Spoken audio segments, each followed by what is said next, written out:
Welcome to HERMAC's podcast preview of Summit 2008. Today's program features a conversation with futurist Glen Hiemstra, author of Turning the Future into Revenue, What Business and Individuals Need to Know to Shape Their Futures. Hosting today's conversation is Renata Visconta, Director of Leadership and Organizational Effectiveness at W.W. Grainger and Chair of the Summit 2008 Program Committee. Hi, Glen, and thank you for taking time to be with us today. Thank you, Renata. Nice to be here. So we thought we'd get started to just ask a background question. What does a futurist do, and how do you spend your time? Futurists tend to focus on three different activities. One is anticipating future trends, which is the most common perception of what futurists do. And the second thing they do is spend time kind of imagining alternative futures, and that might be through scenario planning or it might be through a vision-based planning kind of process. And then the third thing they do, and actually most of the futurists that I know professionally do all three of these things. They do consulting work with organizations that want to do strategic long-range planning. So Glen, you also have a concept around creating a preferred future. What is that exactly, and how do we best plan or prepare for it? Well, that's another way of thinking about how futurists approach things. If you consider that there are three obvious questions about the future. What's probable in the future? What did the trend forecasters say? What's possible in the future? What's outside the boundaries in which we usually think about it? And then the third question is what's preferred? And different futurists focus more or less on one of those questions. I tend to use the first two, probable and possible, to inform the answer to the third, what's preferred. Every business of any size frequently has strategic planning as one of its core processes, but we often find that even with good strategic planning, things don't progress the way they have in the past. And so why even bother with planning? Why is it really that important going forward? Let me come at that from two different directions. Number one, the very common experience we all have is that we go through the routines of strategic planning, but we don't really see it as a core part of the work that we do as leaders in an organization. So we do our annual planning cycle, and maybe it involves meetings or retreats or whatever, and when it's all done, everybody sort of wipes off their brow and says, boy, am I glad that's over with, now we can get back to work. And they don't view it as a key part of the work, imagining alternative futures, trying to discern what the forces are that might be shaping you, and then trying to make some decisions, strategic decisions about directions that you want to go. That's the first kind of problem with it.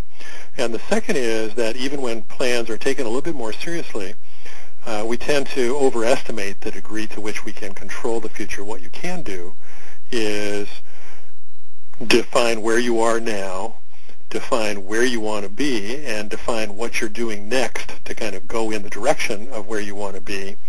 But all of that has to be done recognizing how variable the future is and how full of surprises it is. So this leads us into another really interesting point. I know you've written and spoken about long-range planning, and the typical corporate perspective of having 3 or 5 year strategic plans may not always be what you espouse or what you support in terms of doing good strategic planning. What's your perspective on that, especially with how rapidly things have been changing here? Well, I have written about that, and I have some pretty strong opinions. When I wrote my book, Turning the Future into Revenue, subtitled What Businesses and Individuals Need to Know to Shape the Future, the editor wanted me to make it very short range, and I said there's no reason for me to write this book unless I really explain why you should engage in some truly long-range futuring or planning. And that long-range view, I argue, needs to be as long as a couple of decades. Recently, I've been doing a lot of organizational work, and we've been looking about a decade and a half because, conveniently, 2020 has been about a decade and a half, now 12 years or so ahead. But it's longer than the typical 3 to 5 years. But there is a caveat to that, and that is I define strategic planning as long-range planning, which I then say has 3 phases. The first phase is kind of strategic thinking, and that's the phase which needs to be long-range, two decades ahead, a decade and a half ahead, 15 years ahead, and you try to anticipate what's coming, try to see what the patterns are, and then put yourself in a mental space of looking backward from that time period to today. So it's a form of kind of backwards planning. But it's that first phase of strategic thinking or anticipatory thinking that needs to be long range. The second phase is strategic decision making. And there you're then coming back to a somewhat shorter range kind of view. You're trying to decide where we want to be in 3 years or 5 years, or you can define a vision for 10 years from now or 15 years. I recently did a project with John Deere, and we chose the year 2020, and one of the things we did was to create pictures of products and services, customers, sales channels in the year 2020, trying to make our best guesses about what it ought to look like at that time period. That's a strategic decision-making process, the second phase. And then the third phase is the phase that I actually think of as strategic planning. And I bring that back very close to the present. I even argue in the book, for example, that strategic plans, the plan itself, ought to only be maybe 18 months long, because you know that things are going to change in 3 years. So you have a long-range view, you have medium to long-range kind of strategic decisions, and you have short-range plans. And you put all of that together, and then you have what I call a long-range plan. And it's a little different from the way we think of typically when we're thinking of strategic planning. That sounds really interesting. I think the other thing that we've been preparing for or thinking about from a organization and talent perspective is globalization and how we prepare for multi-generational and multicultural teams. Specifically, have you seen differences in how different cultures view their future and how they prepare for it? Well, I have to be honest and say, no, I really haven't. Now, the literature, classically, which I think is actually a little bit over stereotypical, says that, well, different cultures approach past, present, and future from a different perspective. I actually wonder whether it has to do more with your, let's say, Myers-Briggs type personality indicators, or perhaps where you are on the classic Maslow hierarchy in terms of if you've got your basic needs met, then you can kind of indulge in some longer range thinking. But there is another piece of research that's kind of interesting, and that is that your ability to think long range depends, or is highly correlated with, your position in the organization. And that is that line workers, for example, typically if you sit down with them and say, let's do some long-range planning, and we're going to think 5 years in the future, beyond 6 months, it's kind of nonsense to them.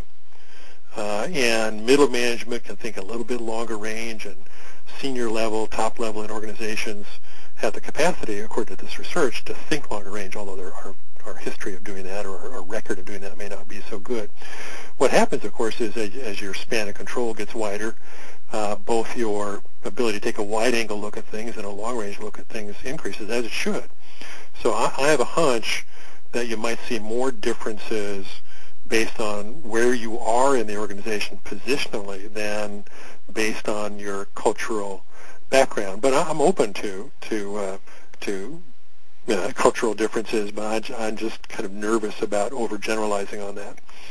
Based on your travels, what are a couple of the major forces that you would pinpoint that really have a lot of impact or future potential to change how we view or need to deal with our talent in our organizations?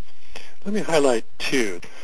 One is classic, and I've been talking about it for a long time, and that is the gradual shift of work from jobs to stints, which has a very simple meaning, and that is that work tends to come more and more, and has for a long time, that is for at least a couple of decades, in the shape of short-term assignments. So you work on a task for 18 months, and then that team is dissolved. You go to work for a company, and after 3 years, it's merged with somebody else, and your particular stint goes away. And so the work pattern tends to be for more and more people moving from stint to stint to stint, which may or may not mean within a particular organization or moving among organizations. And both human resource policies and training and the whole approach to benefits and all of that has to take into account that we move from stint to stint to stint for how we approach and organize work, and as well as human resource policies. The second force that I'm going to highlight right now is on my mind mostly because of what's happened this summer. I might be wrong about this, but we'll finally see a much more significant push toward working remotely than we have seen even in the last 15, 20 years of the Internet. Glen, thanks a lot for joining us today, and we very much look forward to hearing more about these and other related topics with you and discussing the future in November. Well, I appreciate the conversation. I really can't wait to get there in November. It's the kind of group I'd like to talk to, and I'm looking forward to it. This concludes today's podcast preview of Summit 2008. Hear more from Glen and other thought leaders on Wednesday, November 5th. For registration information, visit us online at hermac.org.